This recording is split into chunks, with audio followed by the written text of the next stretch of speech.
What's up, and welcome back to Nowstalgia Pod, giving you your weekly look at what's going on in pop culture. My name is Pat Sheehan, joined by my trusty co-host Dave Martin Swagger. Dave, we're back, not in the Shire, but in the Lord of the Rings realm. How you doing, man? Middle Earth, baby. Ready to We're forge there. some rings. Some powerful rings at that. Let's go. We're in Middle Earth. We're in your earbuds talking some music, some Emmy nominations today. We got a lot of predictions coming your way, as well as a list that maybe people who listen to the podcast weren't expecting. So if you want to stay tuned for all of our content, hit that subscribe on youtube.com/nostalgiapod or go to our Twitter at nostalgiapod and go to our link tree where you can follow the podcast any way you want to. Dave, Lord of the Rings, The Rings of Power, dropping its first two episodes this weekend. Been a long time that we've been anticipating this series. It's finally here. It's hard for me to talk about this because I think talk about it without comparing, because I think that's one of the things of the weekend, right? Is Amazon has tried to make sure that all of the reviews that are coming in for the show are legitimate reviews, because they Yes. supposedly were being bombarded with fake reviews, negative reviews about the show from Game of Thrones fans. And it's in my head. It's always been Lord of the Rings, Game of Thrones, both dropping in or close to August of 2022. The fantasy genre just going to be stepping up its game at that point. So it's hard for me to kind of separate them, but I really found myself enjoying these first two episodes. I felt totally transported back into this Lord of the Rings world. I was happy to have it back, but it's hard for me to look at it and not also compare it to the Game of Thrones episode we watched last night and just think about how different these two shows feel to me. hmm Did you have that same experience? Yeah, I mean it's impossible not to compare the two. They're also inextricably linked because Game of Thrones came to be largely in part due to George R. R. Martin's fondness Yeah. for the work of J.R.R. Tolkien. So, you know, Lord of the Rings is the godfather of fantasy storytelling, just as it is. So whether it's direct comparison because we're literally watching a similar show in some ways at the same time, or just more high level viewing, thinking, it's not hard to, or I think it's very hard to try and differentiate your opinions on different things. But I also think the shows are still plenty different in how they go about lots of things, that there's definitely room to enjoy both, and different things about them that are both done very well. So I'm a big fan of House of the Dragon thus far, and I'm a big fan of The Rings of Power thus far, and I'm just can't believe that there's a Lord of the Rings TV show, live action TV show, that looks this good and is ripping this hard so far. Like, I'm a gigantic Lord of the Rings fan. The movies were very foundational to me, and just to be back, like I really felt transported, and you could, I think, really feel and sense the care that was put into the Rings of Power, which I think is a really welcome feeling for, you know, hardcore fans that would love to see a return to Middle Earth, but also really want it to be done well. I think the choice in the first two episodes to not only introduce us to a lot of new characters, which we obviously knew was coming, but to kind of base the show around some characters that anyone that's watched the movies would know. You know, there's a lot of people who are fans of Lord of the Rings movies that maybe aren't as familiar with all the books. Obviously, this one is based off of the History of Middle Earth book by Tolkien. It's not based off of stuff from the Lord of the Rings books. So Right. there's The appendices of Lord of the Rings, more specifically than anything else. I think notably the Silmarillion they don't have the rights to, so this whole like Second Age Middle Earth storytelling, thousands of years before the Lord of the Rings story everyone knows, they don't actually have like the full bag to dive into Amazon in terms of the rights from the Tolkien estate. So they're kind of working with, I think, a limited set of true source material, but also there was not a lot of specifics really detailed around this time in the timeline from Tolkien, which I think also makes it really ripe for an adaptation, because there is room to just go around the canon, or make, there is no canon to break in a certain sense. So, but yeah, it's I think, like you're saying, I think it's unique. and new enough due to its canonical historical time, but also has familiar faces that I think are really awesome to see and do a great job, I think, of grounding you in the past, but also giving you a sense of familiarity and like things to look ahead to and that you might already know about. So yeah, I think it's a really nice choice of how they've kind of placed the Lord of the Rings adaptation in the uh, timeline of like the canon and the lore here. And to just kind of take that a step further, uh, Morfydd Clark, Mhm. who plays Galadriel, who, if anyone that's watched the movies would know, is Kate Blanchett's character, or is played by Kate Blanchett in Mhm. the movies. And then you have Elrond, who Yep, Hugo Weaving portrays in the movies, and you have Robert Arameo, young Eddard Stark, that's right. uh, showing up to play this. And I think they were probably the two uh, actors that right away just jumped off the screen. And if you're a Lord of the Rings producer for this show, you have to be thrilled by their performance in these first two episodes, because it feels like they're like the two that are probably going to be anchoring this along with a couple of other ones. Hmm. And the fact that they were just head and shoulders to me like the most interesting characters and the ones that I wanted to spend the most time with, I think is a huge success for them. Obviously, it's only 8 episodes, so these first two, I think they really needed to do a lot of ground laying, plot, uh, plot laying out, and then kind of get you familiar and buying into some of the characters. I thought they did that really effectively, and that starts right off the bat with Galadriel's, childhood with her brother, Hmm. him going into the wars against Sauron, and then his death, and how that propelled her on the path that she's on. And Elrond is a bit more of a bit more of a journey with him in these first two episodes. I thought the first episode did a pretty good job kind of getting a sense of where he stands within the kingdom and like his role and his relationship with Galadriel. But then the second episode, when he goes to the dwarves, is Yeah, like that's Moria, when it baby. really took off for me, man. That was awesome.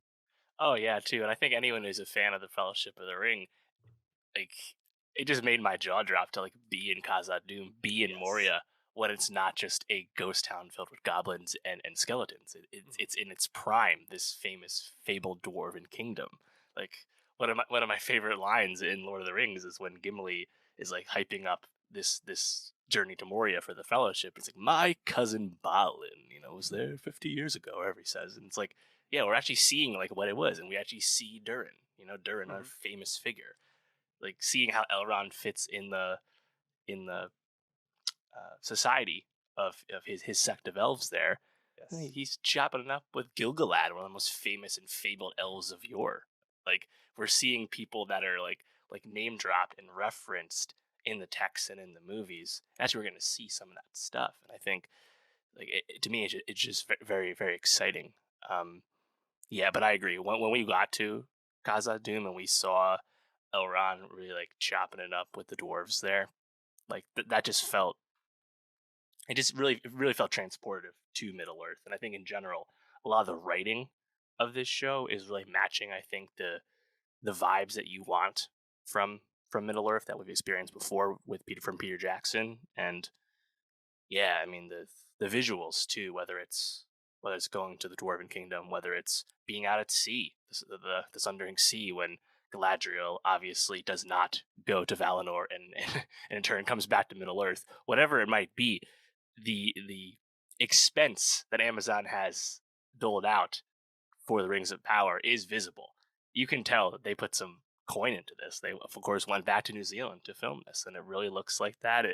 It's really, I think, giving me that vibe. And there was multiple moments throughout these first two episodes where I was just like, just so pleasured, so happy, so joyed to like be with these moments or these characters and just be in this world. I think they've done a really good job right off the bat of making it feel like Middle Earth.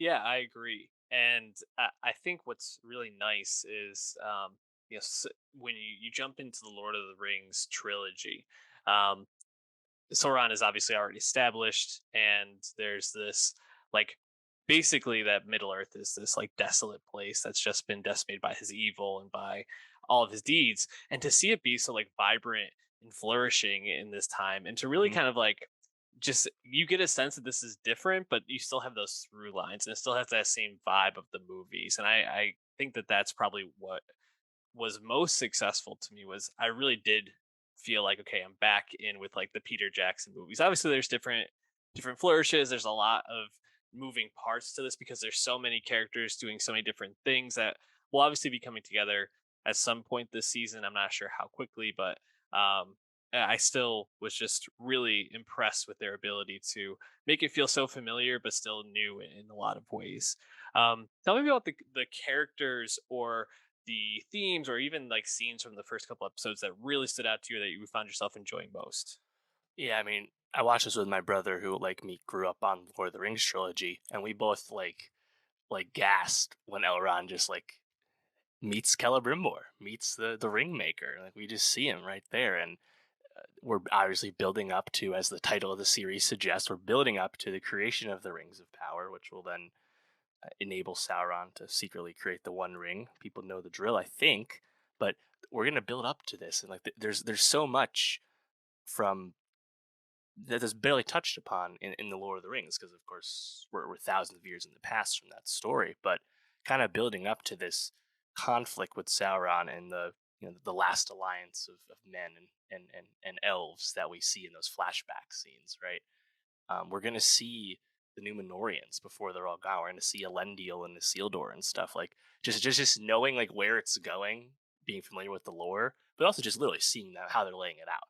You know, we have open hint of the dwarves discovering Mithril in Moria, which of course we know will lead them to dig too deep and discover something they wish they didn't discover, as we know from the Fellowship of the Ring. Just like I feel like just like seeing all these like little like crumbs laid out there is just very exciting, and I'm really just captivated to find out how will Sauron come into play, because he's not going to come back into the screen in his like famous, dark armor form that people know.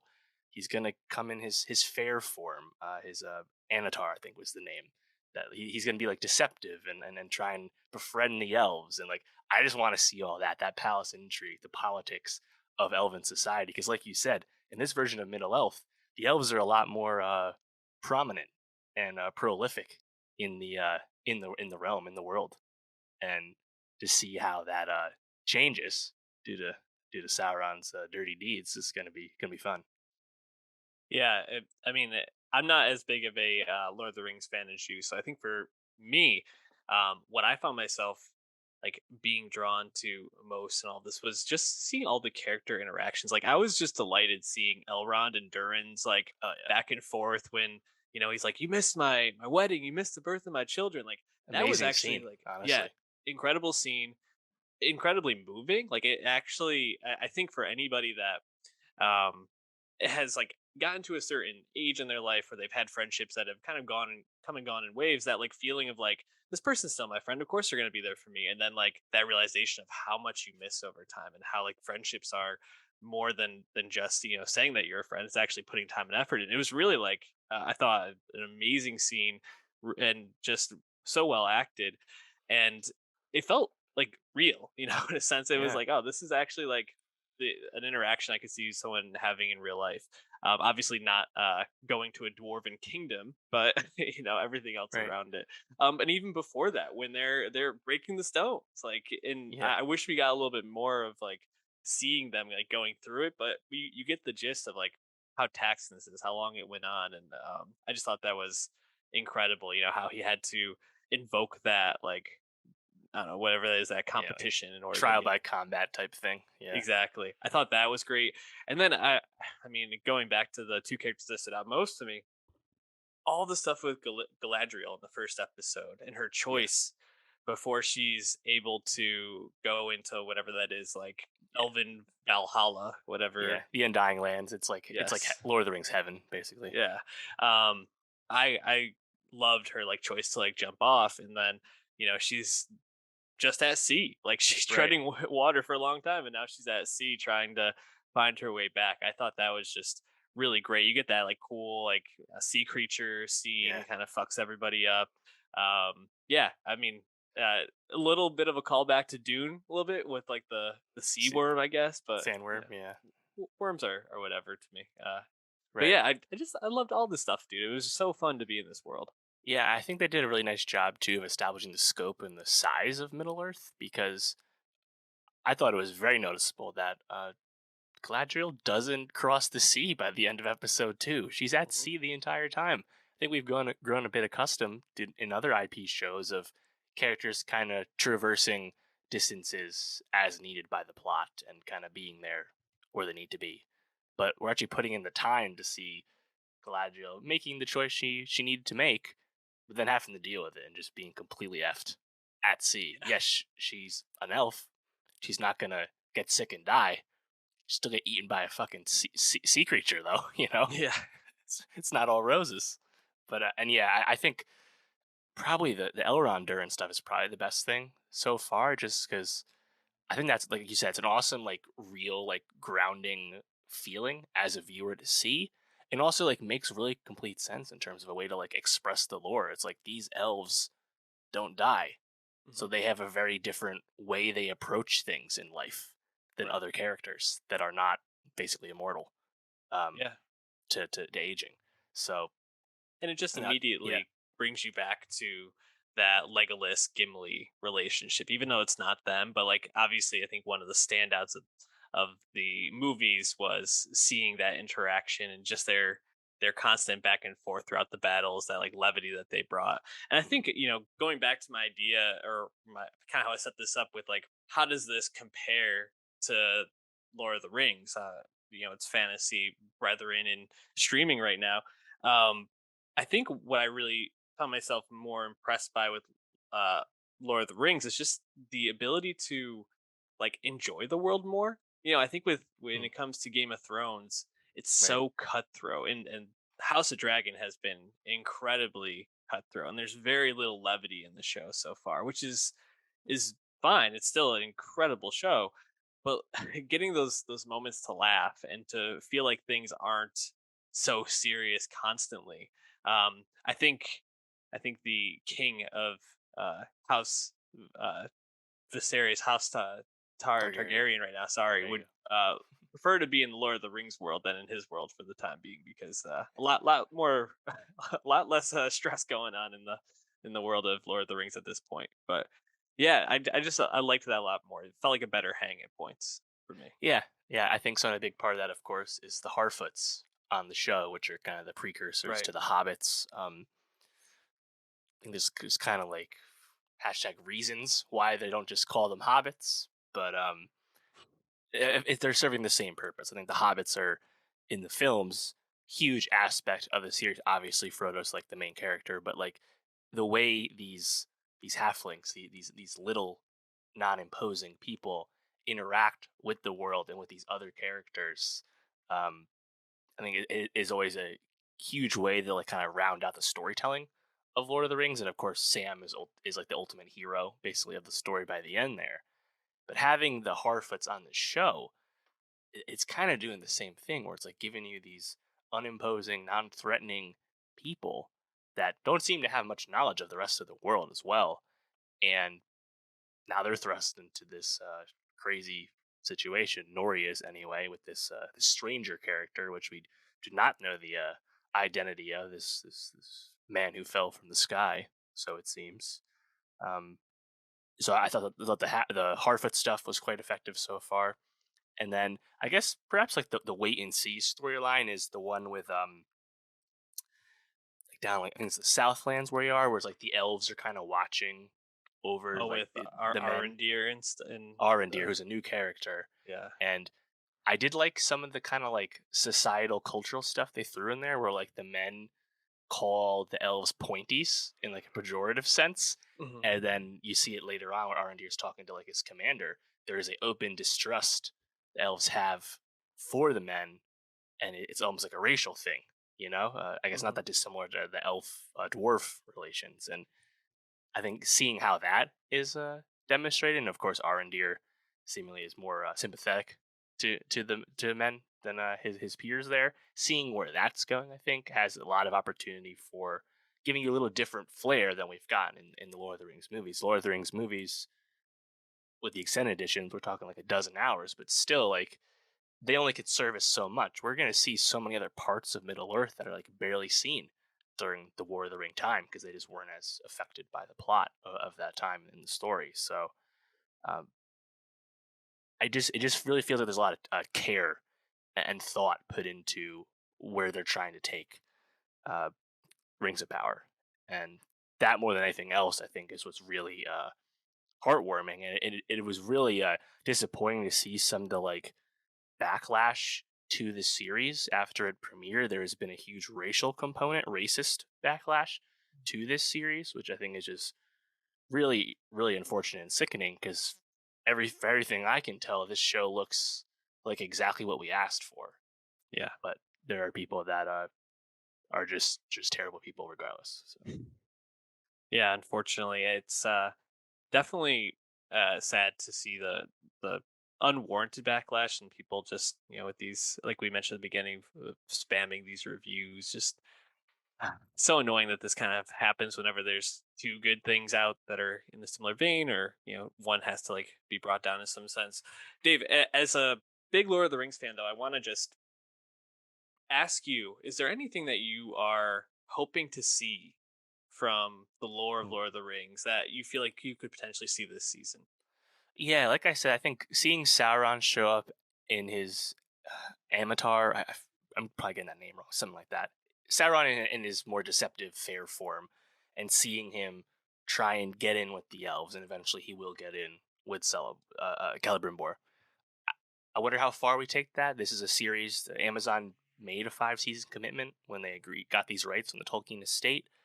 I believe season 2 is basically filmed already, so they have a full season arc. This is surely going to build up through the culmination of the Second Age, where we see that last alliance of elves and men, where Sauron is defeated, but Isildur doesn't throw the ring in Mount Doom. You know the rest. We're going to build up to that, and I'm curious, like, how much of like that like ending battle really is, because truly, like, this conflict in the lore is like long stretches of time, right? Because of course the elves can be at war forever because they're not gonna fucking get sick and die. They're just, Right. you kill them on the battlefield, one thing, but the elves are there. Elves can fight forever. They can never, they don't have to stop their siege or anything. So I'm curious like how long it'll take us to kind of progress to that open conflict with Sauron. So I think this season we're probably just gonna build to seeing Sauron in his deceptive form before he's openly acknowledging who he is. And yeah, I mean, are they going to forge the rings? I'm not necessarily sure how quickly get to that, but I'm definitely looking forward to that. There's just a lot of famous figures from the lore that we will see over time. We've already seen a good amount of them. I'm curious to see if we see a figure like Glorfindel, who's a very famous elf who was actually in the Lord of the Rings books, but they took him out in the movies and replaced his role with Arwen in the Fellowship, just for kind of plot convenience. Really, kind of made sense to cut his character and combine him with Arwen. He has a lot of exploits during this time. It would kind of be cool to like see the Glorfindel character almost like redeemed in the live action sense because they didn't really get to use him in the movies. Hmm. So that's something I just kind of been selfishly thinking about. But yeah, I guess it'll be interesting to see how far Elrond uh, gets and Elrond and Celebrimbor get with the rings this season. That's probably the number one thing. And also, just more abstractly, I'm curious to see if the Blue Wizard figures come into play on this show. People probably know Gandalf, Saruman, and then we see Radagast in the Hobbit movies as well. Those are the only wizards in Lord of the Rings, the whole story, that have any like identifying names or histories at all. But there were these other two blue wizards that we basically know nothing about. So in that sense, I wonder if the show is allowed to introduce these figures because they basically have nothing to really follow. They can kind of introduce a wizard figure as they need to. I'm curious to see if they do that. Probably not this season, but something to think about. Well, I'm looking forward to watching it all. It wraps up in about 5 weeks, 6 weeks. So uh, stay tuned. Let us know your thoughts. Drop them below. We're going to be switching gears here now to music, where Young Blood dropped his third studio album, Young Blood. And uh, we talked about Young Blood back in 2020 when he dropped Weird. And from what I recall from our review, Dave, was like There's some interesting stuff here, but for the most part, it felt a little flat for us. Would you say that is correct? Yeah, I agree. I think Youngblood, to his credit, did kind of predate this more mainstream rock wave we're seeing in pop music. He was ahead of this, Mhm. but it also didn't seem like he had a clear musical identity on Weird. Weird is an album that isn't actually as weird as you would expect given the title. That was kind of my lasting feeling. But he's always been someone that has at least intrigued me a little bit because I think he does have a noticeable voice. As a person, he does kind of look unique as well. Like there's just something about him that makes him feel like an artist, I guess. I don't know. And I will admit I do enjoy a song Machine Gun Kelly. I think I'm okay. I think that one's pretty good. One of the better rock songs MGK's made, honestly. But I'm still been kind of waiting for like the what's next for Youngblood. After that song Parents from his first record, I've still been waiting for like what is next. And now he's in a musical landscape where using rock music overtly in your mainstream pop music is not only accepted but it's common. You know, he has Mhm. Willow Smith on this record. She's Yeah. doing that the best of almost the best out of anyone these days, right? So I was just kind of curious to hear, well, what is another Youngblood album sound like now? Because we're just in a different time. Did you feel like Young Blood, this his newest album, did anything to change your opinion of him? That's a great question. I'm not sure, honestly. I think there's a bit more personal lyrics Mhm. on this, but I still think sonically he's still a bit all over the place for me. Like there were a few moments where I was like, we're getting a little '80s here. I thought you Mhm. were probably above this as someone who predated the '80s wave we hear in pop every single week. Guess not. Um, but yeah, no, I think that this one's all right. I think this will probably be pretty well received by his fans, honestly. Yeah, I think for his fans this will be very well received, and he's really in his feelings a lot in this, which I'm totally like okay for if that's what he wants to write about. If that's how he wants to go about making these songs. It's fine. I think my biggest like critique is a lot of these songs, especially when it comes to like the beat, the percussion on it, just really felt very generic and kind of like down the middle. Like the Mm, first two songs, "The Funeral" and "Tissues," outside of the build up around the chorus, those songs could have just been like part one, part two almost. And the drums on that are like the most basic, like boom bap, like a beat that you could ever really think of for a rock song. That being said, I thought the songs were like kind of catchy and fun. I think I preferred Tissues a bit more. It gave me more of like a Smiths type feel to it, mm, and I think that's that '80s vibe yeah. you're talking about. Um, but I prefer that to kind of what we get in the back half of this album, where it gets a lot more toned down, a little bit more soft, like in his feelings. Songs like "Don't Feel Like" like "Feeling Sad Today" and things like that. Just really lost my interest by the second half. I thought the first half was a little bit more palatable Mm. for me. Did you have that same experience or? Yeah, I think so. I thought Funeral, the chorus was a bit catchy. No, nobody Mhm. came. What a shame, shame, shame. I was like, okay, I'm Yeah. rocking with it here. I think Memories though is really fun because I think Willow is a really nice contrast to him. Yeah. It's kind of funny too because like she definitely has more bite for Oh this yeah. kind of sound that Youngblood does too, which is like I think there's always been like a bit of like Schadenfreude about Youngblood and like how genuine he is with this kind of stuff, and it is kind of hilarious to hear someone like Willow Smith, who didn't used to make rock music either, but come in and almost sound even more convincing at this sound than he does. You know, he really, like you said, really seems to be into the sad boy stuff on Yeah. this, which is not, I think, out of character for him from his past work No. necessarily. Um, but that being said, I think it really kind of depends on the production for me, like you said. Like don't go, and don't feel like feeling sad today back to back. I just thought the tempo on those ones were pretty solid, but like lyrically, I was just not really into it. Um, Sex Not Violence, though.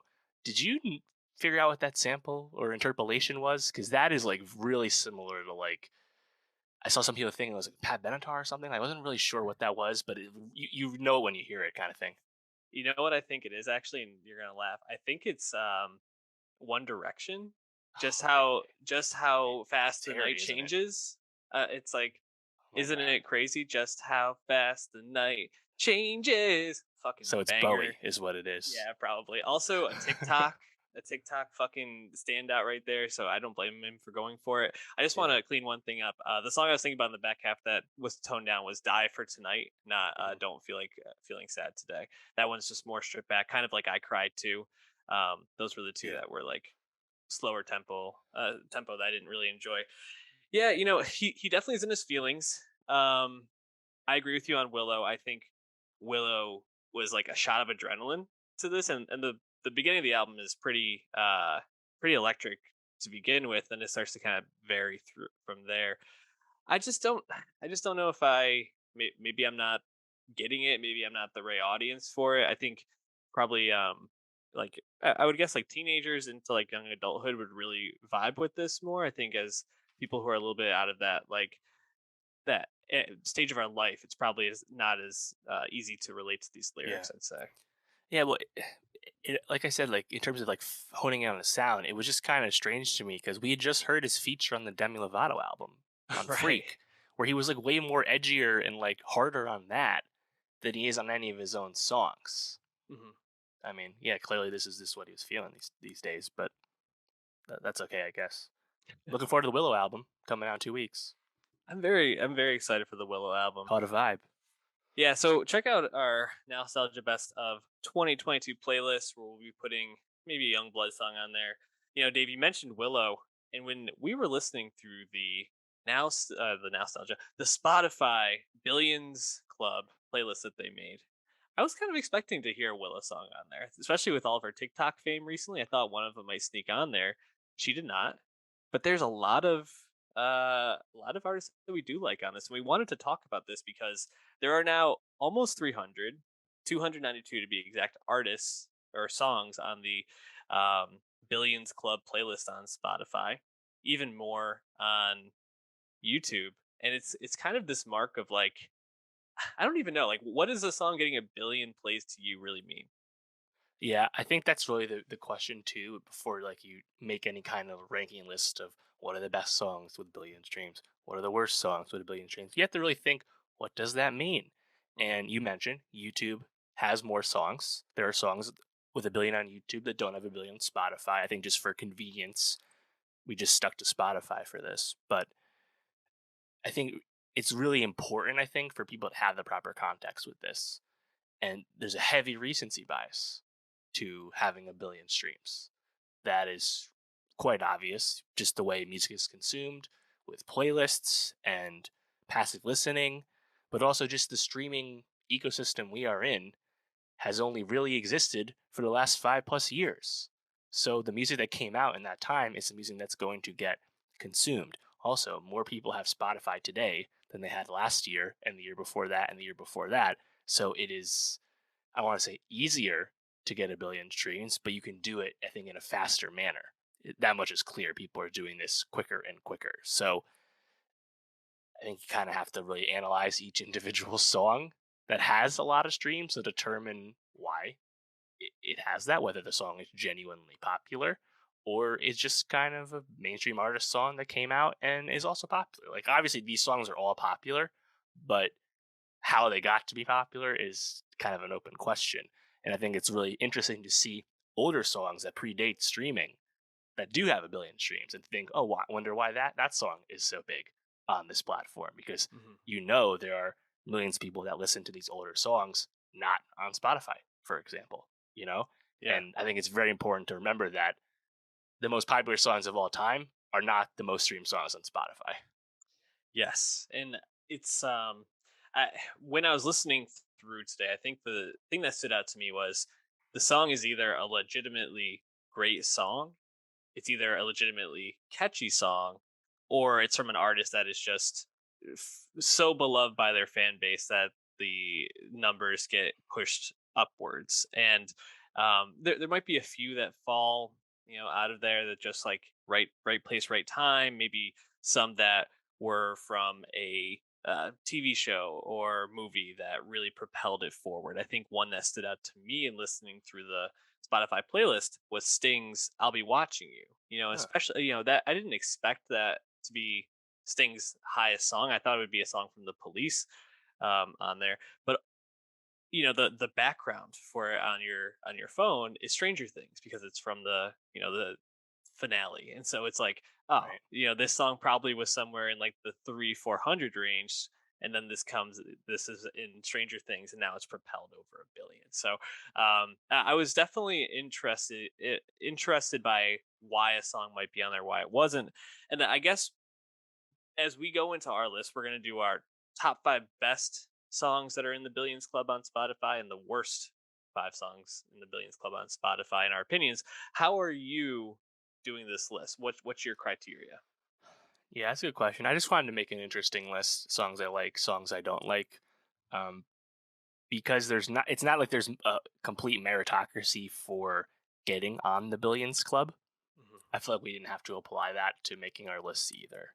Yeah, So like all list making, it's many factors, many variables here. But yeah, I think it's definitely interesting just to analyze and reflect on what are the songs that are getting streamed the most, are on the most playlists, etc. All the factors that we've said so far. Um, it is a bit eye opening sometimes to see what is actually being consumed in this manner.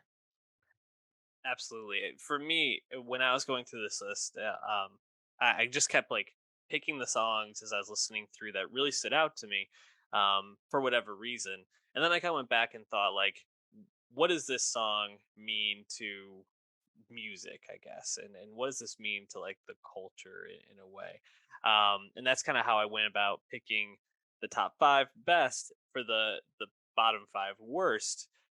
It was more, what was it that made this song get on the list, and does it really deserve to be in the realm with these other songs, in my opinion? And we'll Right. talk about that a little bit more in a second. But let's start with the top 5. Do you want to run through your top 5, then I'll do mine, or do you want to go back and forth? Uh, we can go back and forth. All right, give me your number 5 then. Yes, yes. Getting my list here. Okay, my number 5 is a song that actually made my top 10 songs of the 2010s. Felt like I kind of needed to pick this. That'd be Redbone by Childish Gambino, aka Donald Glover from, gosh, that was 2016, I believe was it? so. Awaken My Love, right before that album came out. And there's actually two songs that made my top 10 songs of the 2010s that are on the Billions Club. The other one I didn't pick, but that's Lil Uzi vs. EXO Tour Life is also there. But Redbone, I think to me, it's the best song Childish Gambino has ever made. It's the best song or I think it was a really important song for Donald Glover's career where he kind of showed that he was kind of above and beyond the kind of struggle bar nature that had accompanied a lot of his hip hop career to that point, and he had a very successful rap career, especially on the internet at that point. But by making this kind of like throwback soul song, um, which of course preceded this album that was of course filled with that, it really kind of I think put him as an artist into a new stratosphere. Definitely made him a lot more interesting to me, and it's also I think a song that's had a nice kind of cultural life. Of course, a really noticeable drop in the beginning of Get Out, famously. Hmm. Um, and yeah, I think it's just a song that is a banger, but it's kind of like one of those atypical bangers because it's just kind of like a throwback, like soul song. Yeah, it's probably the song that's lasted the test of time most from that album. Although I do enjoy quite a few songs from that album, and when I was listening through, a clear standout, I was like, "Oh, this is great!" That not only does Donald Glover, obviously, I think have a lot of success in a lot of realms, but the fact that he has one of these is just like another like feather in his cap, so to speak. So I was happy to see that for him. My number 5, which I've been going back and forth on. So actually, I just changed up my list right before we started recording. Is Dynamite from BTS? Oh gosh, Absolute, wow. absolute banger of a K-pop song, and it's one of those songs that every time it comes on, I just have to listen through the whole way. Mm. And I think Way to pick the for K-pop song in English. That's all right, I have to exactly. say. Yeah, well, there's only so many K-pop songs on this list. I would say I think Yeah. this might be the More only on YouTube for sure. one. Like Blackpink has multiple billions on YouTube, but none of those songs actually have a billion Spotify, for example. Exactly, and I expect that, if we did this in 5 years, this is going to change. But I think Dynamite is just an absolute dynamite song, for lack of a Hmm. better way to say it. But it really, I think, embodies its placement on this list. It falls at like number, I think it's 85 overall on the Spotify most played Hmm. songs. Correct. 1.463 billion. It just it just shows like what a force BTS and K-pop are. There's songs on here that are more recent that are higher up, that obviously have more streams, but BTS, for this group that is, the Backstreet Boys, in sync, whatever you want to say, whichever comparison you want to make, for today's culture, um, they really have the hits. And honestly, like, if Butter was on this, I probably would have gone back and forth between them of which one I wanted to choose, because that's another absolute banger. And I felt like we needed to represent K-pop in some way on here, even though it is in English. It's still an amazing song. And whenever I hear it now, I always think about their performance at the Grammys last year. An Yeah. absolutely stunning, moving, like actually moving the camera with them performance. It was really great. So Dynamite clearly deserves to be on these top fives, in my opinion. And I think, for the song I left off, which was Oasis's Wonderwall, I was going back and forth between them. I'm going to be talking about some other songs that kind of fall in the same vein, so I wanted to vary it up just a little bit. Roger. Um, Dave, give me your number four. Yeah, so my number four is, I feel like, a super basic pick. Earth, Wind, and Fire, September. Top tier wedding song, most popular Earth, Wind, and Fire song. Catchy as hell, but it's also really awesome. What can you say? I don't know. I feel like people know about it, and it is cool to see that a song uh, that old is over a billion. But I feel like it's a song that's kind of transcended generations at this point and is popular with everyone, basically. Hmm. Yeah, it's an undeniable song. You said top tier wedding song. It might be the best wedding song. I think we could maybe do a list about that in the near future. But Mm. yeah, just absolutely incredible. One of the grooviest songs ever made, and deserves to be on any top five list. I excluded it because I knew you were gonna have it, but it would have easily made my top five if you didn't. So glad it's on there. My number four, I think, undeniable in a different way, is All I Want for Christmas Is You by Mariah Carey. Because, man, it is the Christmas song. Like, literally, November hits and you just start hearing it. And it is almost synonymous with Christmas music at this point.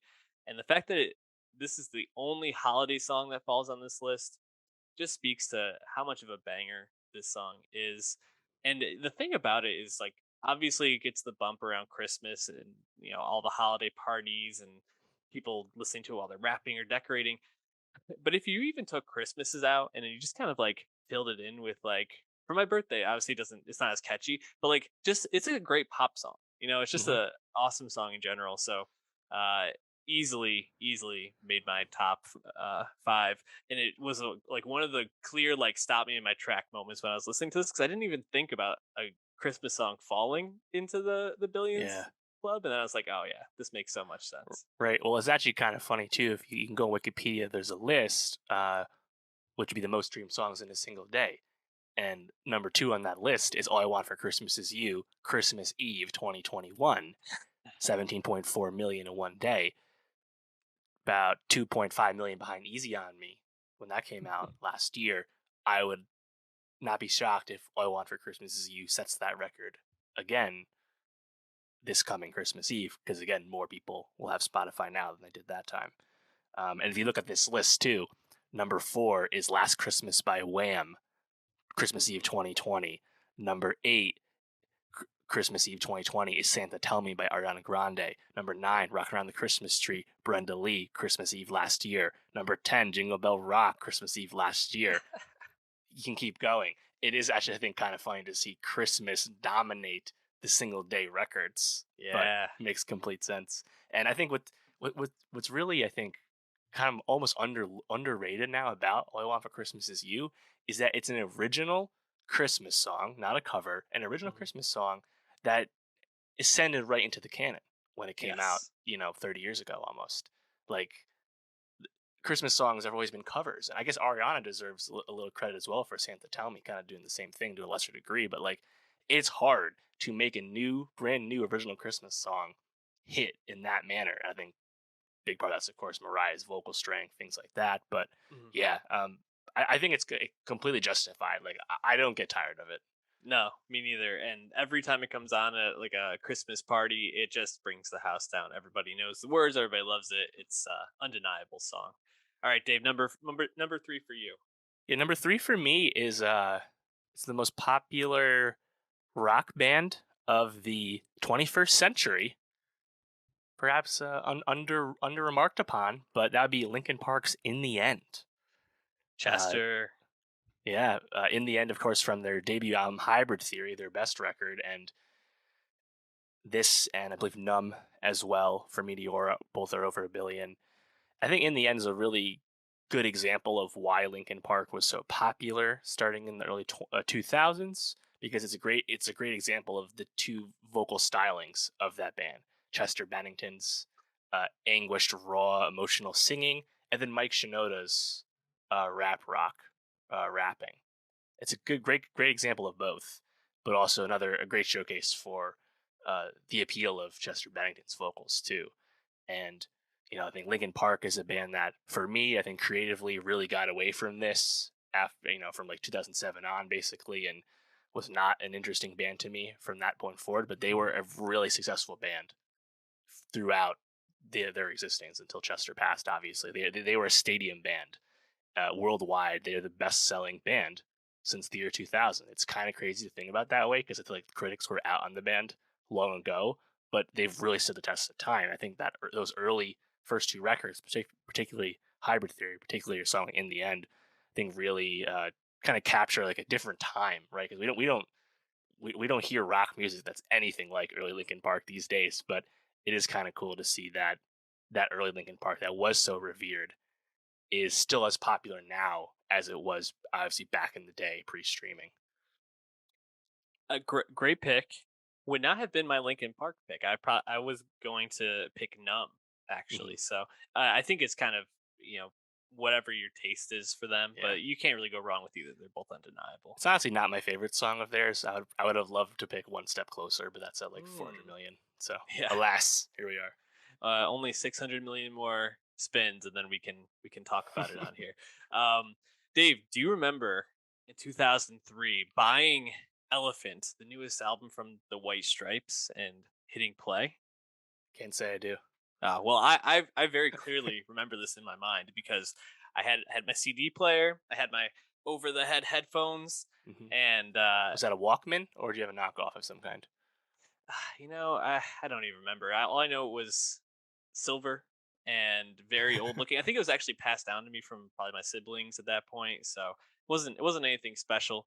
Um, but man, the moment that Seven Nation Army came on, I just fucking I hit open on the CD player. I hit skip to go back, and I replayed it because Seven Nation Army, my number three, is an absolutely undeniable rock classic and a song that is honestly just accepted into the zeitgeist all around the world at this point. And it's one of the most recognizable rock songs of the last 25 years. Um, it's it's incredible to hear it chanted by crowds at stadiums. It's incredible how you can just hear that beginning of the dum dum dum dum dum dum, and everybody just immediately is into it. And Jack White, we talked about him a lot in the podcast this year, and over the course of our time doing this, um, I think he would probably look at Seven Nation Army and say, "Yeah, it's one of the more popular songs I've made. Probably not one of his best songs. It's fairly simple for him, other than obviously his incredible solo on it. But to take his talent and basically boil it down to this simplicity and have it be a song that is just an earworm and just a song that has become so beloved, it's incredible, honestly. So, Seven Nation Army, my number three. Um, what's your number two? And it's a great pick, and there's a lot of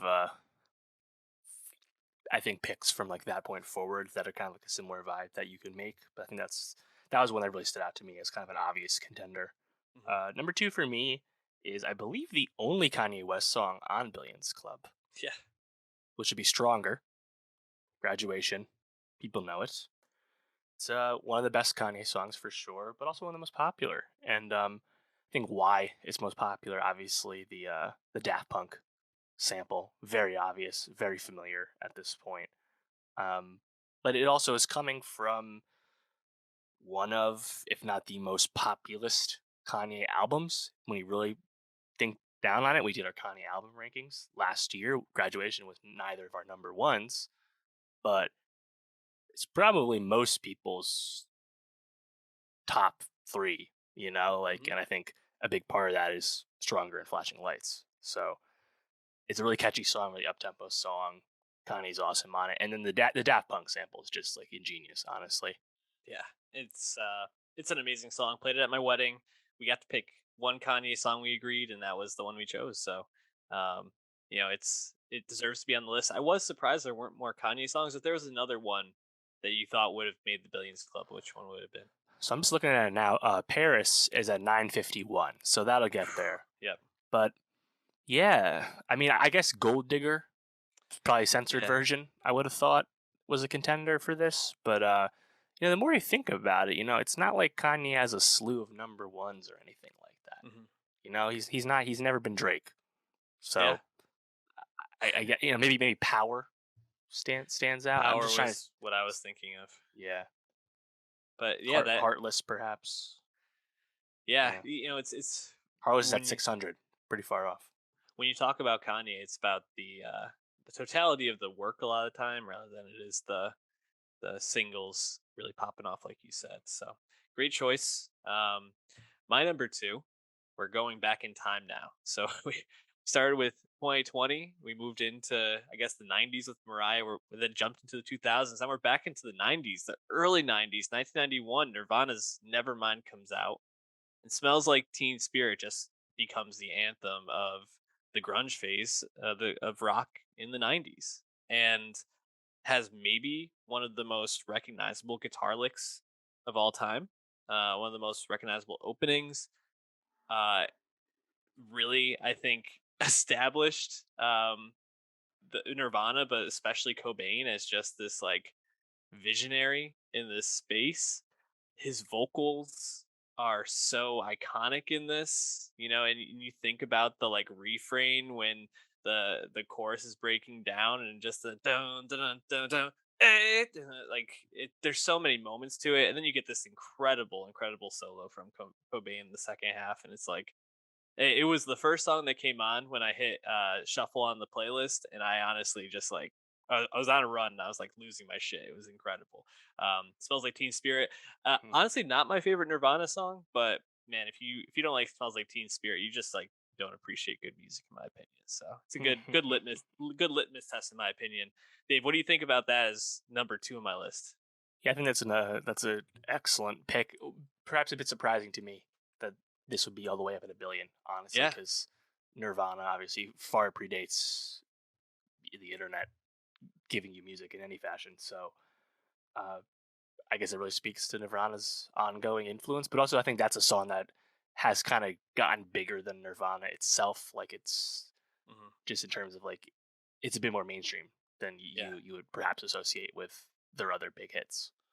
Yeah, that and Lithium are the two that really stand out to me as like moving past Nirvana as a band and more just as accepted into the culture. But we're down to our number ones. What do you got? Yes, my number one. I picked a late '70s song already with Earth, Wind, and Fire, September, and I'm doing it again with 1978's "Don't Stop Me Now." Yeah. Queen, my favorite Queen song. I was very happy to see this has a billion streams.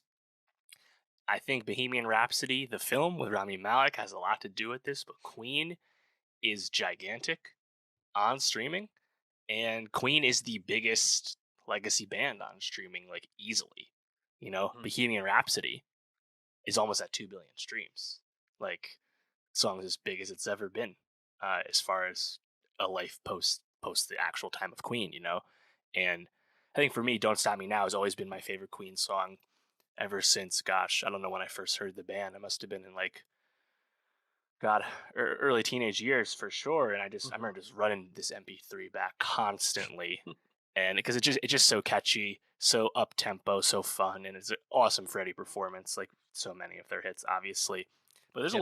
a lot of contenders because there are many songs that Queen has over a billion now. Under Pressure, another one bites the dust. Rhapsody, I think Bohemian Rhapsody has a billion streams twice because there's the initial remaster of 2011, and then they put that on the Bohemian Rhapsody soundtrack. So there's like two entries for Yeah. it, and I think both of those have a billion, as far as I Jeez. know. We Will Rock You's over 900. That'll get there, of course.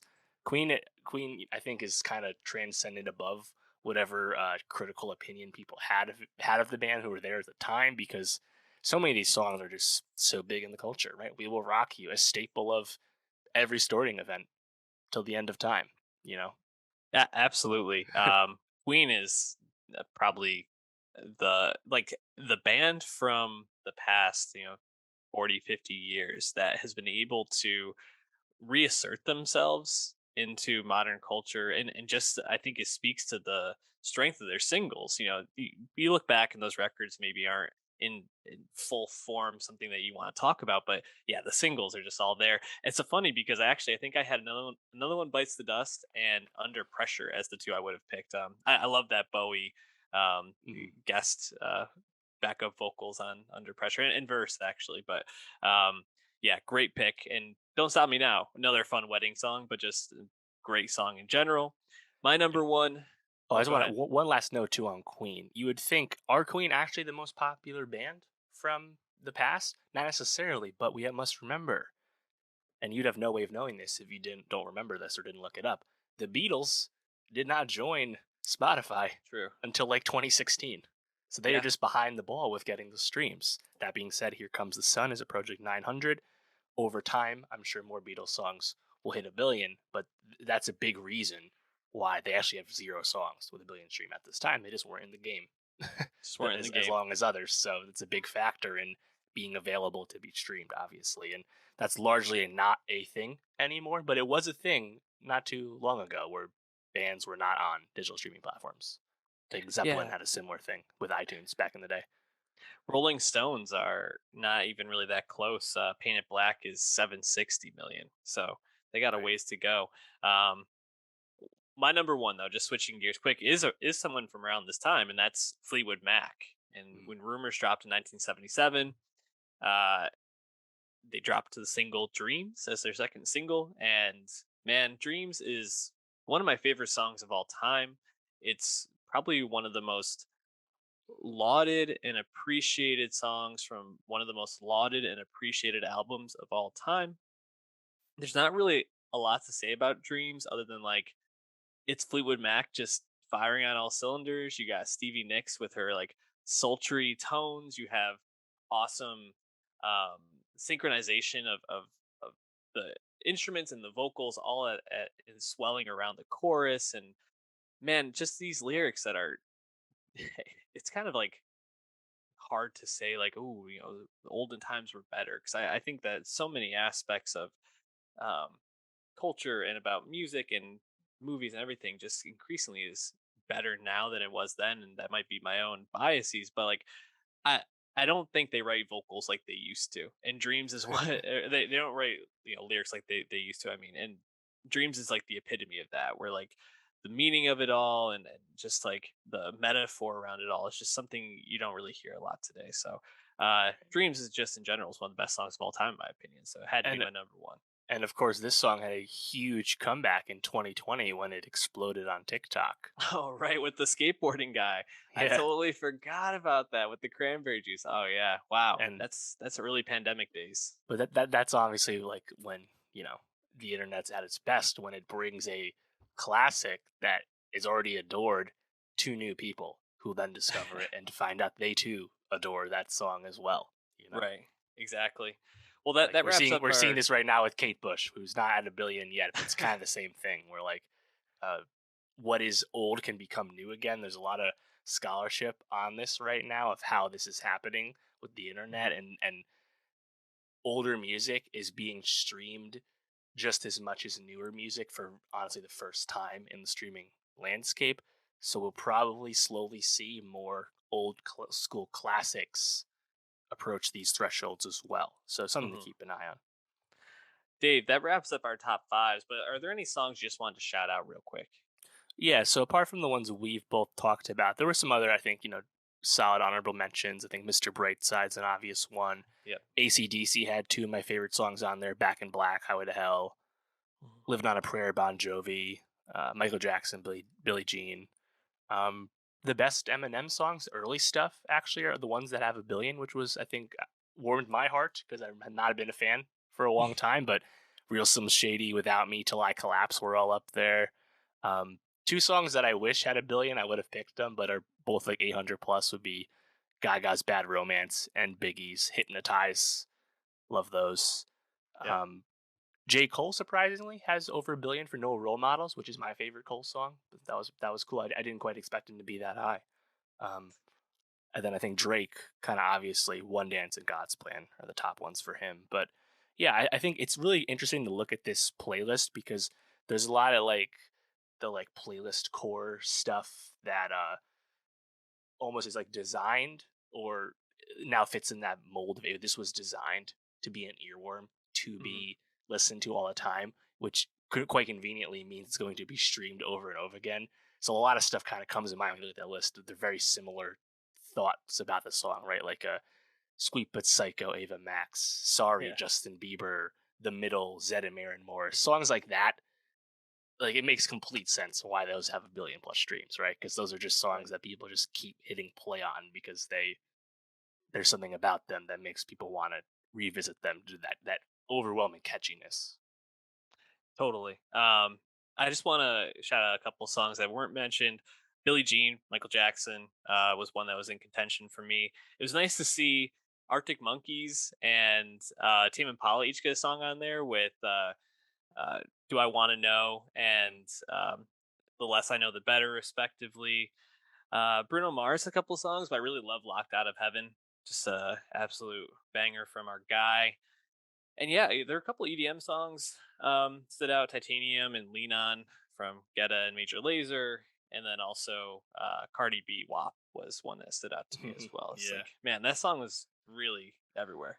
Great song, honestly. Kind of funny that the only Elton John song with a billion streams Yeah, would be Cold Heart Pina remix, which is just the redoing of Rocket Man, but none of his actual old school hits actually have a billion, just the redux that is Cold Heart. yeah, unfortunately, but yeah, that's our top five. Give us what your top five would be. There's a lot to choose from. These lists can look very different depending on what your taste Mhm. is. So let us Right. know. But Dave, let's shift gears and talk about the five worst songs in our opinion on the Spotify Billions Club. And we talked about why we would pick the songs we picked to be in our top fives, but what made a song in your bottom five in listening through? Because obviously all these songs in some way are, like okay songs. Like they're beloved if they've gotten this many Oh yeah. streams. Yeah, I think that's important to note too. All of these songs are popular. All of these songs are well liked by a large swath of people. Right. So when you establish that, then you have to determine, okay, what songs do I actually think are bad? I like tons of bad songs. I Yeah. think it's important to be able to criticize something that you enjoy. And that's what I'm doing for these. Now, these are songs I do not enjoy, but many people do. And that's totally fine. Like I said, I like bad stuff. We all do. Yeah. It's okay. But there's some stinkers on the Spotify Billions Club. There are songs with a billion plus streams on Spotify that suck. Yeah. And that's just the way it goes. That's how music has always been. And now it's just very easy to determine this when you have a conveniently created playlist like the Billions Club by Spotify. I think for me, you were kind of just talking about it, the idea of like creating an earworm. And I think for me, it's the songs that were like crafted specifically to just be an earworm that I found myself rejecting more. I also found myself just kind of gravitating towards artists. And now that it's funny, I'm looking this over. I think all the artists I picked are men, funny enough, that I just really found to be, they're like, kind of like Me too. weak, yeah, or I found to be kind of just soft or like insincere, maybe.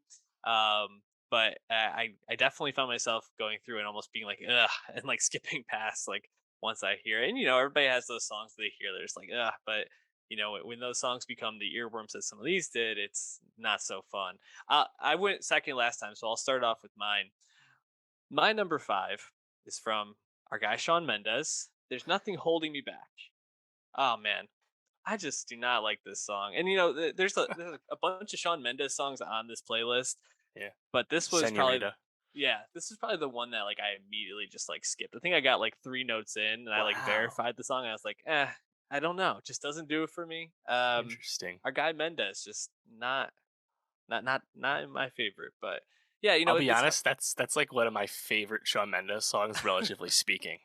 Dave. There's This might other songs I surprise you. dislike way more. This might surprise you, but I don't really listen to Shawn Mendes all that much. So maybe this And- is just the right. embodiment of my dislike for him. I don't know.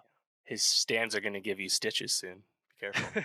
I actually don't mind Stitches. So if that was on here, I definitely wouldn't have put it on my bottom five. But yeah, there's nothing holding me back. It's my number one, my number five on Uh-huh. the Billions Club worst. What's your number five? Yeah, we'll go with I don't really rank these too well. We'll go with Little Mosey's Blueberry Fago. I This knew is you were gonna pick this one. yeah, this is honestly one of the most egregious like TikTok hits on here. TikTok doesn't necessarily guarantee you a billion streams or even 500 million streams. It takes a lot more than that. But for whatever reason, Blueberry Fago exploded on TikTok in I want to say like mid 2020 and just really continued on. It's far from his best song, but Little Mosey himself is a pretty uninspiring rapper. Doesn't have good lyrics. Doesn't even rap that well. He's just made a few melodic, catchy songs. I don't find this one that catchy. I don't understand why so many people do. Because it's one thing to enjoy the TikTok trend, but like you still have to actively want to listen to the song normally too. And I just don't understand the appeal of this one at all. Well, I saw it come up. I was like, this would be in my bottom five, but I know Dave's gonna get to this one, so I left it off. But yeah, it was also a song I was like, not great. Kind of sticking in the same vein as my last pick. We're staying in the rock realm for I think all of these in a sense. Thunder by Imagine Dragons, my Let's number go. four. Man, you talk about just like making the most generic, basic pop rock song Right. with like the least inspired lyrics, and just having that song Hardly radioactive.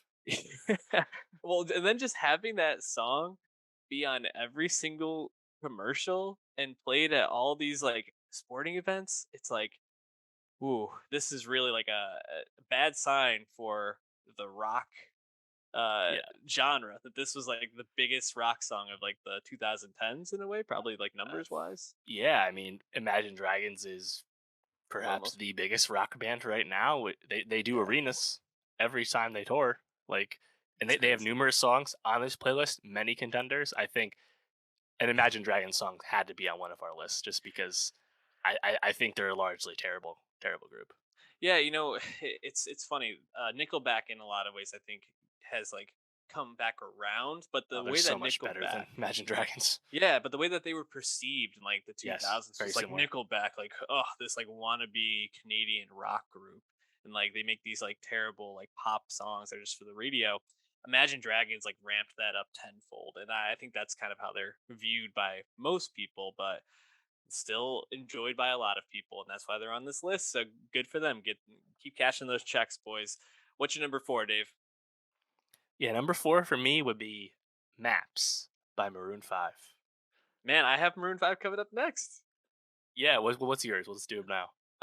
What Lovers Do by Maroon Five.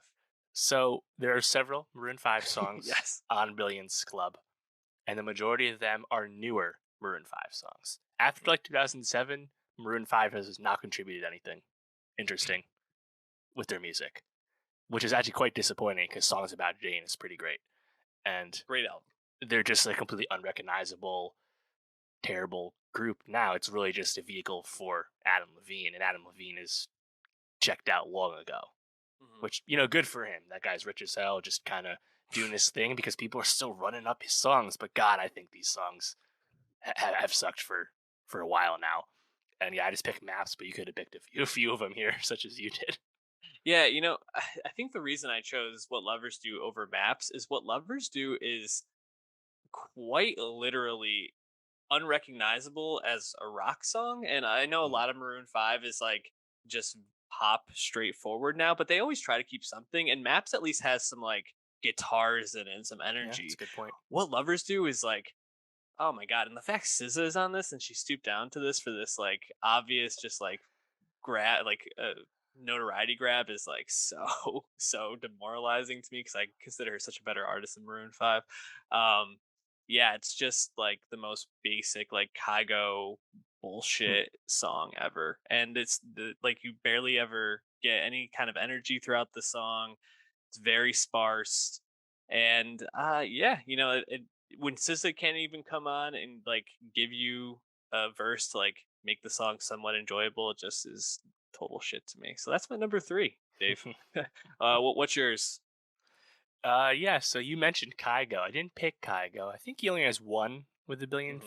which is the Selena song "It Ain't Me," which Yeah, I think is probably is one of his better songs. I probably wouldn't have picked that anyway. But I did pick a other largely maligned EDM group, Marshmallow, not Marshmello, who I consider chain they are smokers, in my dishonorable mentions because there are many Marshmello songs on Billions Club many. as well. Again, take your pick because Marshmello is a very dull artist, Mhm. always has been. But I picked the Chainsmokers, who I think they're just a tad more famous than Yep. Marshmello, and that's why I wanted to pick them because not that I necessarily I don't loathe Closer or something just like this. I've just accepted the fact that I find those songs very catchy. But I've never been impressed with their production. Mhm. I think they've always just been very basic and boring.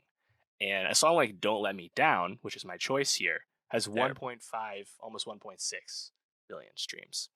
And that's a song where the vocals from Daya kind of do all the work, but the beat from the Chainsmokers is so lifeless and almost non-existent. It's like two chords, and I just don't get why people like a song like that so much. I get why "Closer" and something just like this are hits. We've been over that, but like this song, "Don't Let Me Down," is just like this is kind of like to me everything that's been wrong with the Chainsmokers and why they've been kind of critically derided for their entire run is Yeah. that there's almost like no goals with the music they're actually producing. Yeah, it's the most bland pop like EDM bullshit. And I do like Roses. That's a song that I'll play back sometimes. But yeah, most of their stuff is just like why put yourself through that? There's so many more interesting artists. Even Kygo, who I think Yeah. has become mostly famous for I think in my opinion remixing older songs and just kind of like playing off that. Like I think it's Whitney Houston remix of Higher Love Hmm. is actually pretty great. Um, I think he at least like tries stuff and like tries to like liven things up sometimes. Like chain smokers, like you said, are pretty like just like aimless. And I remember the last time I remember thinking about them was when they got all the hate for doing the shows during COVID out in Montauk Hmm. for like the super wealthy elite. So that's just Yep. says everything you need to know about them and probably the people who were at that show. Yeah. Anyways, I doubt that they listen to this, so I feel safe saying that. My number two, Dave, someone we've talked about on the podcast quite a bit, and that's Ed Sheeran. And I picked the song "Perfect" from Ed Sheeran because, Wow. man, I just really hate that song. If it comes on, I skip. We had one artist at our wedding who was just banned from playing any of their songs, and that was Ed Sheeran. And Wow. we made sure we made our DJ know that he's just not an artist that I really enjoy listening to. And Perfect, when you talk about the soft Ed Sheeran songs, not even one of the better soft Ed Sheeran songs in my opinion. It's super sappy, Yeah. um, purely going for the like emotional play. And I think if you want to listen to Ed Sheeran and you really need to get your ginger fix, um, go for like Shivers or like Shape of You or something. Don't go for Right. Perfect. Just so bad. Yeah. So Ed notably is has the most entries with a billion streams on Spotify. I believe it's like 7 or 8. And as you mentioned, Mhm. uh, perfect your choice there. The 11th most streamed song on Spotify, Yep. 2.15 billion. Shape of You, of course, famously number one for now, 3.2. I feel like Blinding Lights is gonna get there soon.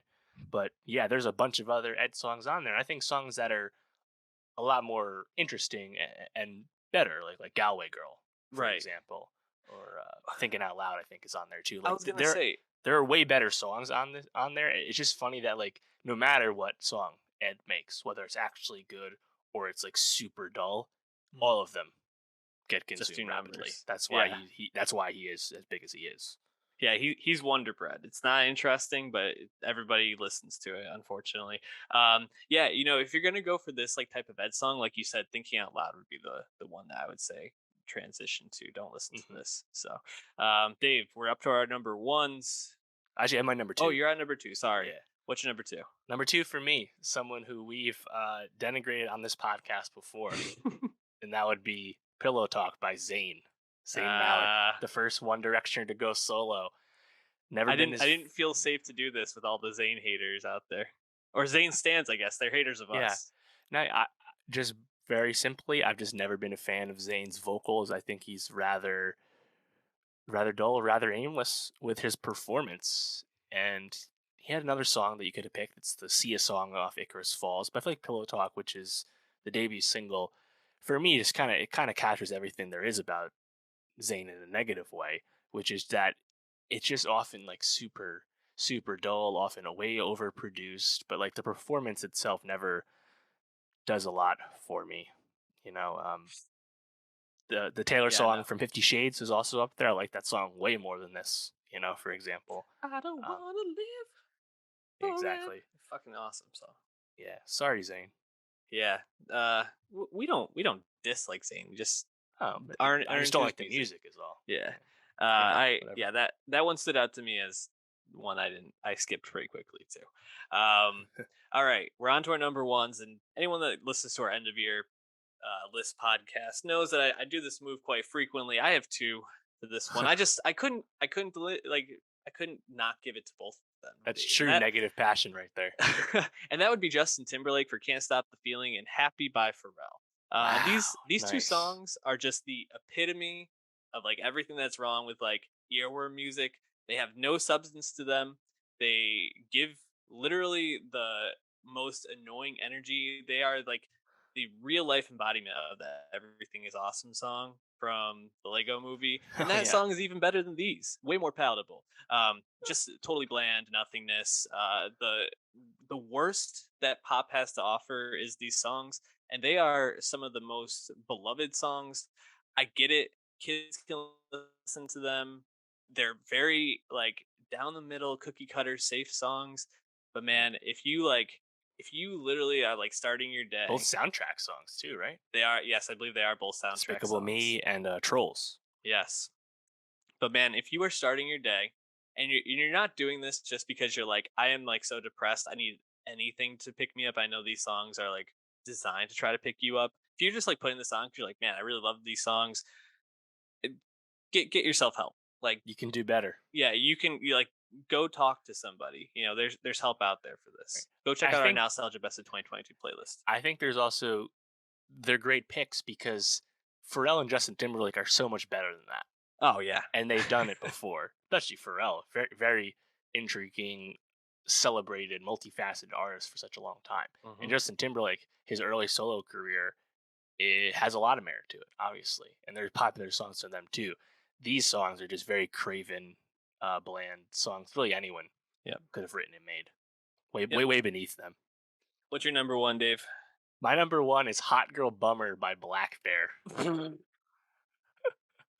I I didn't can't even think believe this one like would even be mentioned. I'm so I surprised by can't this. believe this song has a million streams.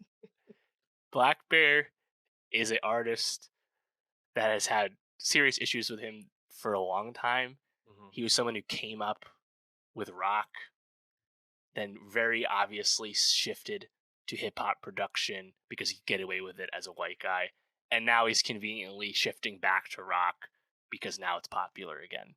But Hot Girl Bummer is perhaps the most cowardly thing he's ever made because he just blatantly ripped off Hot Girl Summer meme from Megan Thee Stallion in 20, was it 1920, and he makes this song which I just don't get the appeal of it at all. And yeah, when I saw that on there, I was like, wow, that's a very obvious pick to me. I can't ignore it. I'm happy for you that it was so easy. I think I honestly did just ignore it because I don't even remember seeing this on the list. But yeah, that's a clear number one. I don't blame you for picking that. Give me a couple other ones that were in contention for your bottom five. Yeah, so when we mentioned Marshmello, I think Yep. contenders there. There's other Maroon 5 songs contenders there. Um, I'm not a fan of SXN's Tentacion. He's got a few on here. We'll leave it at Yeah. that. Um, Other Ed songs, as we mentioned.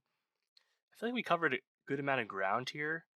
Um, then I feel like of course, we covered Imagine Dragons. Again, a lot to pick from there.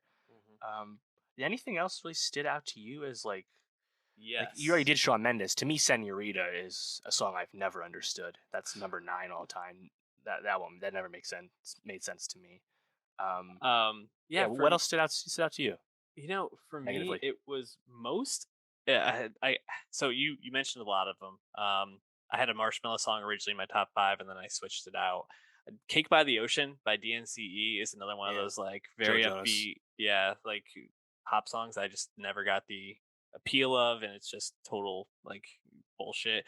But Post Malone had a Yep. few on here that I was Hmm. like, really, like, really? I don't know. I mean, I don't mind like circles, but Rockstar, like congratulations, like I don't know, really a billion plays for these. But Post Malone, another one of those guys who just has so many fans, and it's just, Right. uh, yeah, a lot of his songs get up there. So People don't want to hear this, but one of my least favorite songs on this playlist is "Watermelon Sugar" by Harry Styles. mm. Well, Never liked it. Never liked the writing. Sign of the Times was on there too, and I was like, yeah, really a billion? I don't know. That didn't deserve a billion for me, but again, let us know your thoughts on this because there's so many Right. songs to choose from. So drop your thoughts on below or hit us up at Nostalgia Pod on Twitter. But Dave, we're gonna wrap up today. Very familiar place for us. Talking about the Emmys.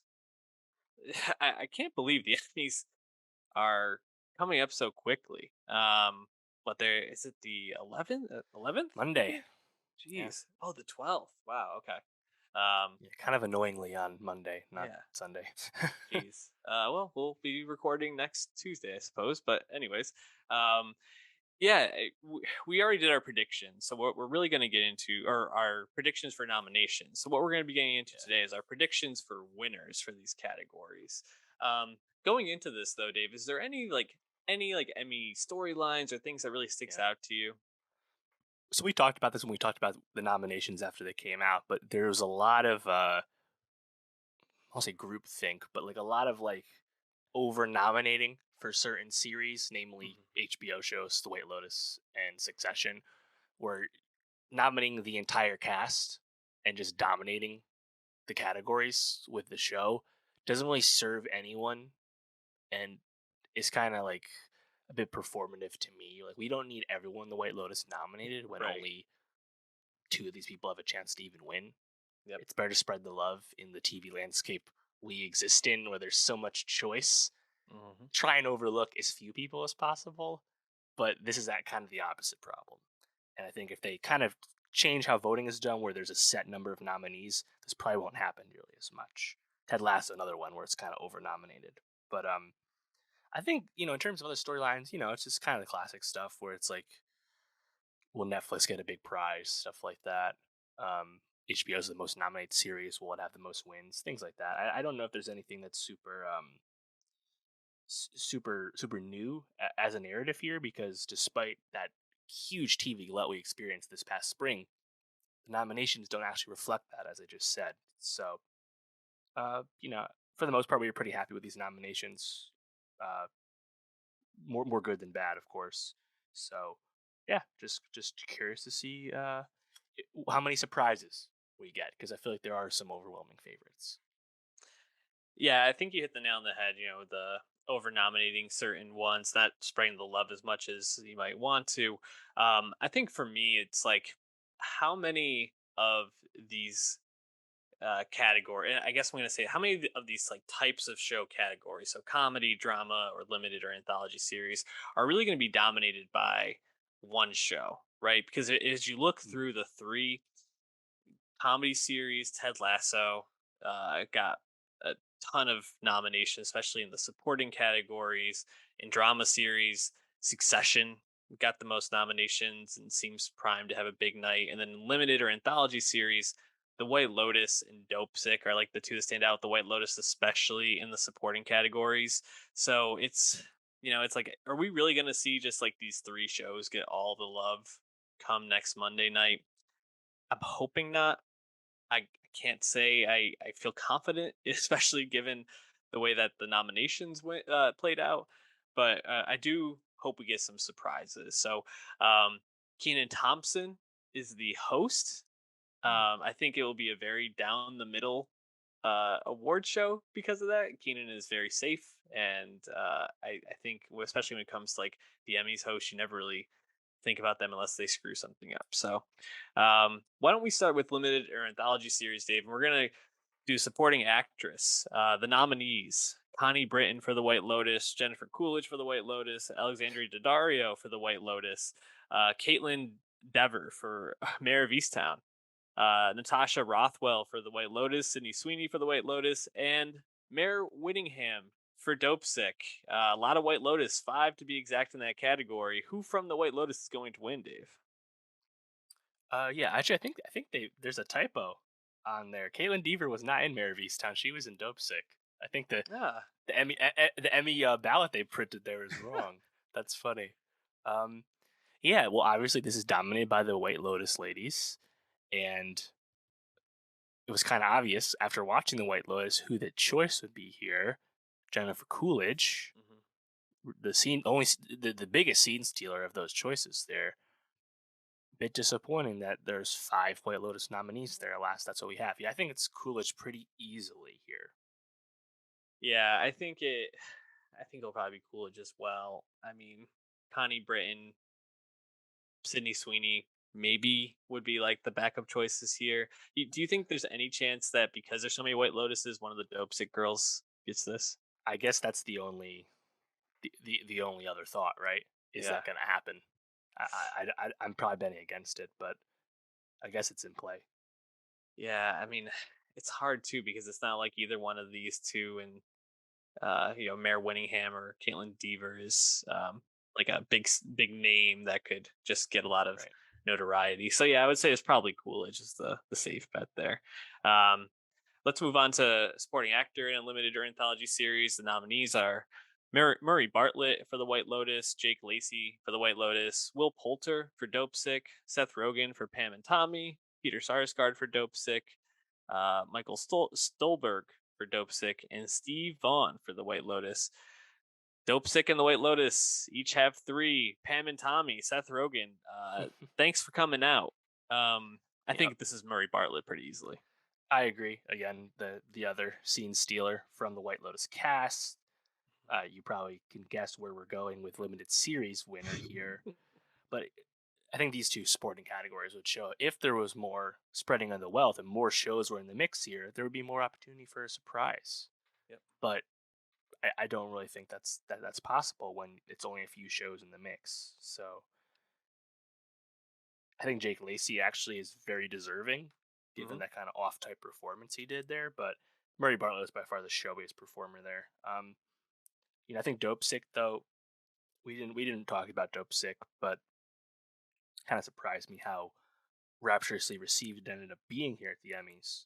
But yeah, I feel like Dope Sick's just kind of gonna get shut out because HBO is just gonna take it home. They know what to do.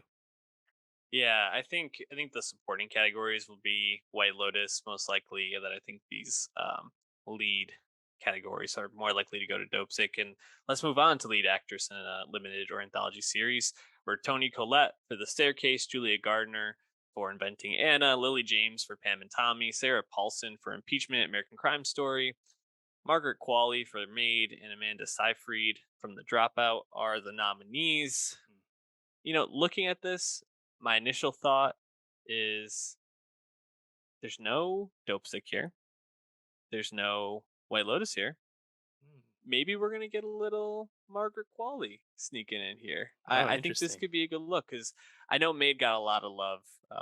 Yeah. We didn't talk about it. I did see a couple episodes. She's great in it, so I would love to see that. But you know, the two I had highlighted were her and Amanda Seyfried. I'd love to see Amanda Seyfried get it for the Yeah, drop I think out. Amanda Seyfried's the best pick here and would be my pick as well. It's kind of cool to look at this because you have HBO, Netflix, Hulu, and FX here. But Amanda Seyfried is Hulu, just like Lily James, and Margaret Qualley is Netflix, just like Julia Garner. I kind of feel like Netflix would be pushing Julia Garner because that was a more widely watched series, and Julia Garner is a previous Emmy winner for Ozark. Hmm. So Quali would be really inspired, but I don't know about that one. I think it's going to be Seifert though. This is kind of like a case of like tap for this award right away with Yeah, that amazing, performance, and don't have to overthink it. But I guess don't overrule or count out. underrate Tony Collette with Staircase because of the HBO factor. Yeah, man, this one feels like the most wide open to me out of all the anthology series categories. But Right. Um, yeah, I think those are good picks. I hope Wally pulls it out though. I'd like to see her get some love. All right, lead actor in a limited or anthology series: Colin Firth for The Staircase, Andrew Garfield Under the Banner of Heaven, Oscar Isaac Scenes from a Marriage, Michael Keaton Dope Sick, Himesh Patel Station 11, yeah baby, and Sebastian Stan for Pam and Tommy. Uh, I don't think Pam and Tommy's gonna get love here. I don't think Station 11's gonna get the love here. I think it's probably between Keaton and Garfield.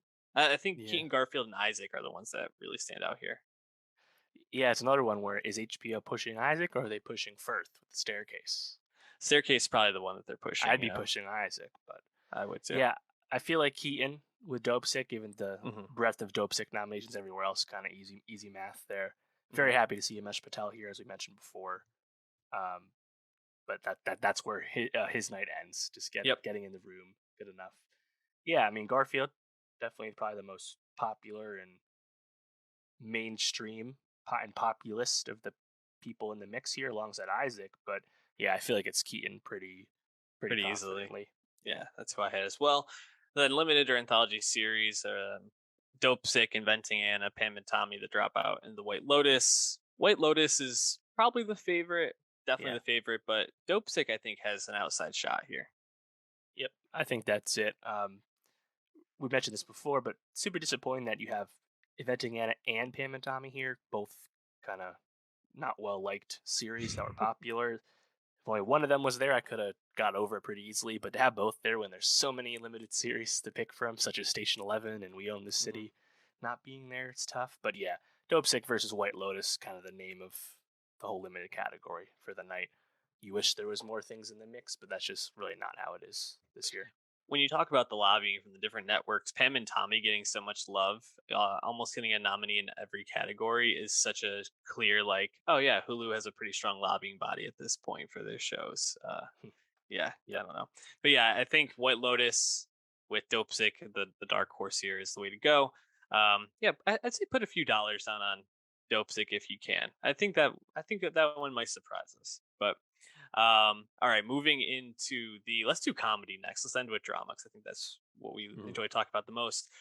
Comedy supporting actress. We have Alex Borstein for The Marvelous Mrs. Maisel, Hannah Einbinder for Hacks, Janelle James for Abbott Elementary, Kate McKinnon SNL, Sarah Niles for Ted Lasso, Cheryl Lee Ralph for Abbott Elementary, Juno Temple for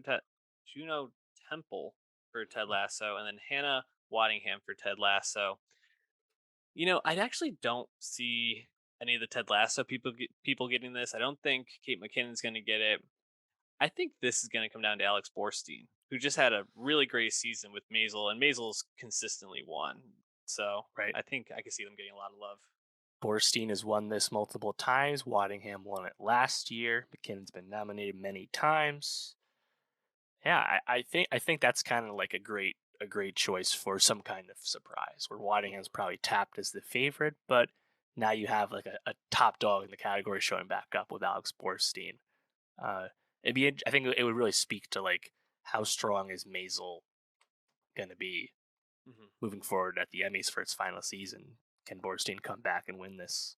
Yeah, I think that's a good one to watch, and also might speak to how well Ted Lasso will do moving forward as well, given that last time around Ted Lasso dominated the comedy Emmys because there was very few other comedies that had come out during that Emmy year just due to COVID and whatnot. So I think that there's a little bit more intrigue than you'd expect here. Yeah, if I'm a betting person, which I am, I'd put money down on Borstein for this. I think this is going to be a surprise of the night. Supporting actor in a comedy series, we have Anthony Kerrigan for Barry, Brett Goldstein for Ted Lasso, Tahiv Jamo for Ted Lasso, Nick Mohammed for Ted Lasso, Tony Shalhoub for The Marvelous Miss Maisel, Tyler James Williams for Ab Elementary, Henry Winkler for Barry, and Bowen Yang for SNL. So what we have two former winners in this. We have Shalhoub and Winkler. Dave, who's going to bring this home? Yes, this is another interesting one. I think past winner Tony Shalhoub, most recent winner Brett Goldstein, Right. past nominee Anthony Kerrigan, past winner Henry Winkler, if I remember I right. think he won. Yeah. Yeah, So three so winners. a lot of pedigree here, plus some new faces like Bowen Yang, Tyler James Williams. Uh, Ted Lasso overrepresented here, alas. We've been over that. Yeah, I think this is another good one because Barry's showing back up, right? And Yep. is Barry going to get the wins again? Uh, Tough to say. I think I'm going to lean towards Ted Lasso here and go at Brett Goldstein. That's my pick as well. And he's just so hot right now. Showing up in a Marvel movie recently. Yep. He's would be a Roy big one to Kent. get up there. So I would say Goldstein for that category as well. With who would be your second choice? Shalhoub. I think my second choice would be Winkler, Yeah. honestly, because I think there's a little bit more juice behind Barry I, than there is the fourth season of Maisel. I agree. All right, lead actress in a comedy series: Rachel Brosnahan for Mrs. Maisel, Quinta Brunson. Sorry, my eyes Yep. are failing me. For Ab Elementary, Kaylee Cuoco for the flight attendant, Elle Fanning for The Great, Issa Rae for Insecure, and Jean Smart for Hacks. Dave, who you got? Yeah, it's kind of similar. Past winner with Rachel Brosnahan coming back into the category, and last year's winner, Gene Smart with Hacks. I feel like that's the fight there, but I think we cannot rule out Quinta Brunson. Perhaps she doesn't win this year, but a winner in the future, perhaps instead with Abbott, which is going to be on NBC for a long time. Um, really happy to see Abbott Mhm. well represented here in its first year too as a newcomer. Great to see, but feeling like it's Gene Smart, just because Mm. she's been one of the biggest and most important actors on TV over the last 10 years. And yes, she won again last year, but I kind of feel like we're going to see her win again because Brosnahan won multiple times already, too, if I remember right. So, Yep. but yeah, Dave, I I'm think not. Quinta Brunson moving forward is probably a good bet to eventually win this. Yeah, I agree with that. I don't think this is her year though. I'm actually gonna go outside the box here. Issa Rae getting the lifetime achievement for Insecure, which was criminally under nominated throughout its run. I think she gets the love here from the voters. Be my call. I mean, I'd certainly support it. Tough for me to predict that, though, when Insecure isn't nominated for comedy series this year. Yeah. But Uh, that would be awesome. I would love to see that, the final chance for Insecure to win. all right, lead actor in a comedy series: Donald Glover for Atlanta, Bill Hader for Barry, Nicholas Holt for The Great, Steve Martin for Only Murders in the Building, and Martin Short for Only Murders in the Building, and Jason Sudeikis for Ted Lasso. So, Sudeikis is going to win this, but who else is even in the discussion? Hader? Yeah, I think this is a great category because you It have is. last year's winner, Sudeikis, and past winners, Donald Glover and Bill Hader, Mm-hmm. plus two hugely popular screen legends in Yeah, Steve Martin and Martin Short. And and Nicholas Holt. also Nicholas Holt. Thanks for showing up. Yeah, Yeah, it's Sudeikis. I'm kind of rooting for it to not be Sudeikis, like if it was like Bill Hader again. Mm-hmm. But despite like the critical reception of Barry season 3, I feel like it's Ted Lasso's been so hard to deny that it's probably Sudeikis. I mean, Atlanta not getting nominated for season 3 in series, hard to pick Glover to win Mm-hmm. on the comeback season here. So yeah, I mean, and the two Martins, like I feel like they kind of cancel each other out, I know. despite the that is the most popular Hulu comedy. Hulu does seem to have cap- some capability at the Emmys. Of course, you mentioned Pam and Tommy getting way over Hmm. nominated. Handmaid's Tale, of course, a previous series winner. So like, it's possible, but perhaps not possible when it's going up against like the juggernaut that has been Ted Lasso so far. But this will be a nice test because Sudeikis actually has like real competition in the category this year. Yeah, I feel like this is gonna be Sudeikis, but I would be like happy to see Steve Martin win. He's such a legend at this point that it would be cool to see him pull it out. Return the TV after such a long time as well. Yep. Comedy series. We have Abbott Elementary, Barry, Curb Your Enthusiasm, Hacks, Only Murders in the Building, Ted Lasso, The Marvelous Mrs. Maisel, and What We Do in the Shadows. It should be What We Do in the Shadows if you're going for pure comedy. It's the Yes. funniest show on television. But Dave, it's probably not going to win. Just glad it's here. What is Yep. going to win? It's probably Ted Lasso, isn't it? I'm pretty sure. Yeah, I feel Yeah. pretty confident in that one. I mean, Barry is a nice pick. I think Abbott Elementary would be a really inspired choice. Again, think to the future there. Mhm. I don't think Shadows has a chance or Hacks has a chance. Curb definitely not. Only Murders, I think, pretty confidently no. So yeah, Lasso versus Barry, and I guess a past stalwart in Maisel as well. But yeah, I feel like if Lasso loses supporting actress, like that's about as good as we can do, I think, in taking down Ted Lasso right now. Yeah, it's such a beloved show. It's hard to pick against it, but maybe we'll be surprised. We'll see. Let's jump to the drama though. Supporting actress in a drama series, we have Patricia Arquette for Severance, Julia Gardner for Ozark, Young Ho Yan for Squid Game, Christina Ricci for Yellow Jackets, Rhea Seehorn for Better Call Saul, Jay Smith Cameron for Succession, Sarah Snook for Succession, and Sydney Sweeney for Euphoria. Stacked. Stacked. Like even as I was reading that, I think I changed my pick like 3 times. There's so many good Yeah. people here. Who do you got?